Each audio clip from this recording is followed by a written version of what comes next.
Terima kasih sudah setia menjadi sahabat kami. Sebelum kita mulai videonya, biar lebih semangat untuk bikin konten, jangan lupa subscribe, share, follow kami ya guys.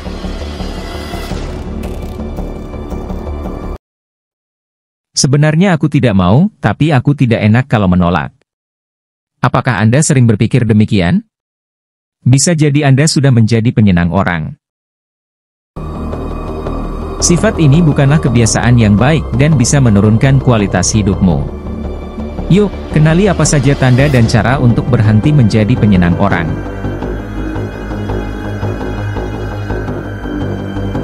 Penyenang orang adalah sebutan bagi seseorang yang selalu berusaha untuk menyenangkan orang-orang di sekitarnya. Bagi para wanita, sifat ini juga bisa disebut dengan good girl syndrome. Seorang penyenang orang akan memiliki kecenderungan untuk melakukan apapun agar orang lain tidak kecewa terhadapnya. Tidak ada penyebab pasti mengapa seseorang menjadi penyenang orang. Namun diketahui bahwa orang yang insecure dan memiliki trauma masa lalu, seperti pelecehan seksual atau broken home, cenderung akan tumbuh menjadi penyenang orang. Kenali tanda penyenang orang.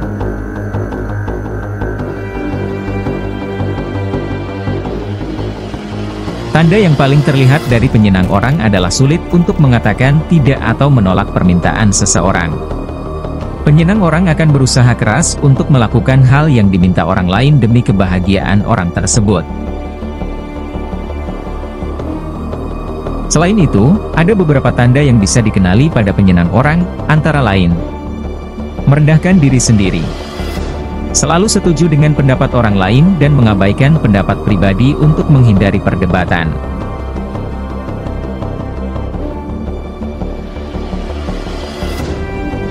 Merasa bertanggung jawab atas perasaan orang lain. Meminta maaf atas hal-hal yang sebenarnya tak perlu. Menyalahkan diri sendiri. Tidak memiliki banyak waktu luang untuk diri sendiri. Merasa takut jika ada orang yang marah. Membutuhkan pujian untuk merasa berharga.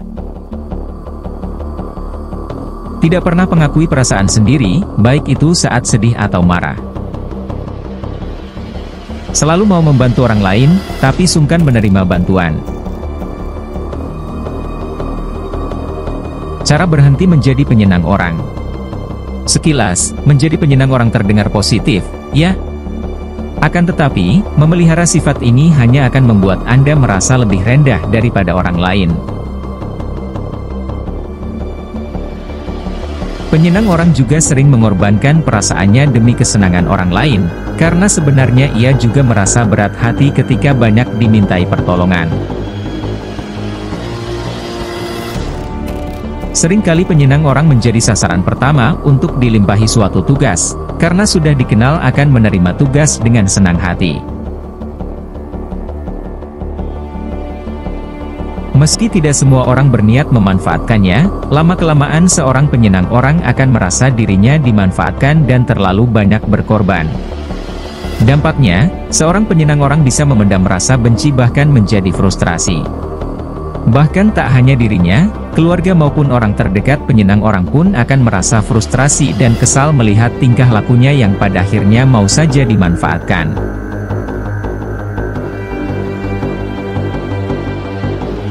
Jika ia berada di sekitar orang yang manipulatif, penyenang orang juga berisiko mengalami penipuan dan pelecehan. Melihat pola hidupnya yang banyak menguras tenaga dan memendam perasaan, ia juga akan lebih berisiko mengalami gangguan kesehatan fisik maupun mental. Sifat ini tentu bukanlah hal yang baik untuk dipelihara. Untuk berhenti menjadi penyenang orang, Anda harus melakukan beberapa langkah di bawah ini.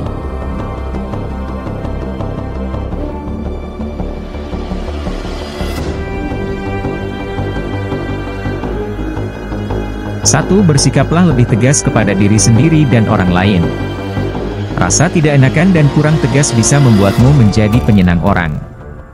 Mulai sekarang, biasakan bersikap asertif alias tegas pada dirimu sendiri dan orang lain.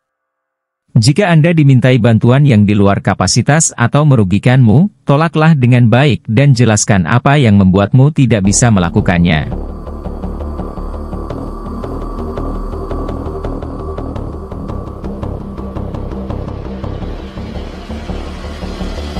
Dua, berpikir dahulu sebelum melakukan sesuatu untuk orang lain. Saling membantu memang sikap yang terpuji. Akan tetapi, Anda sebaiknya berpikir terlebih dahulu sebelum melakukan sesuatu untuk orang lain.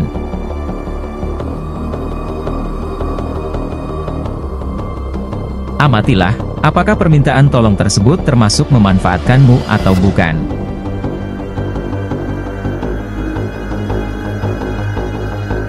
Tiga, jangan meminta maaf jika itu bukan salahmu. Meminta maaflah seperlunya, yaitu ketika Anda memang berbuat salah. Jangan mudah mengucapkan kata maaf bila kesalahan itu bukan Anda yang lakukan. Minta maaf untuk kesalahan orang lain tidak berarti Anda melindunginya, tapi justru membuatnya melepas tanggung jawab.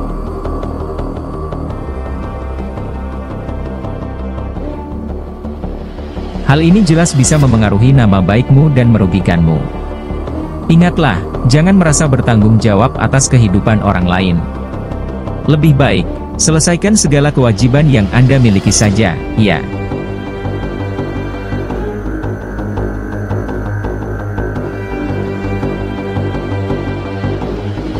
Empat, prioritaskan kebahagiaanmu. Kebahagiaan bukan hal yang bisa dicari, tapi harus Anda ciptakan sendiri. Jika Anda selalu mengharapkan kebahagiaan dari pujian orang lain atau ucapan terima kasih orang lain setelah membantu mereka, itu bukanlah kebahagiaan yang sesungguhnya.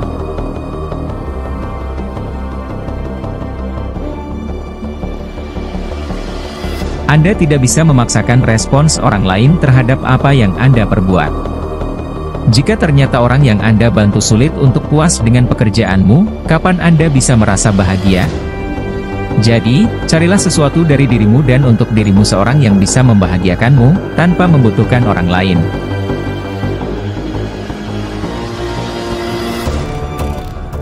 Menolong orang lain memanglah perbuatan yang baik.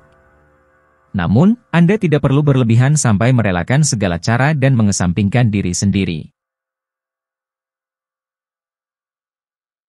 Tanamkan dalam hati dan pikiran bahwa Anda bukanlah alat pembahagia orang lain. Anda juga harus sadar bahwa Anda bukan hidup untuk orang lain. Carilah kebahagiaanmu sendiri tanpa mengedepankan kepentingan siapa-siapa. Cintai diri sendiri dan kembangkan potensi yang ada di dalam dirimu. Orang lain bisa datang dan pergi. Jadi, bukan orang lain yang perlu Anda cintai, dirimu sendirilah yang paling layak diutamakan.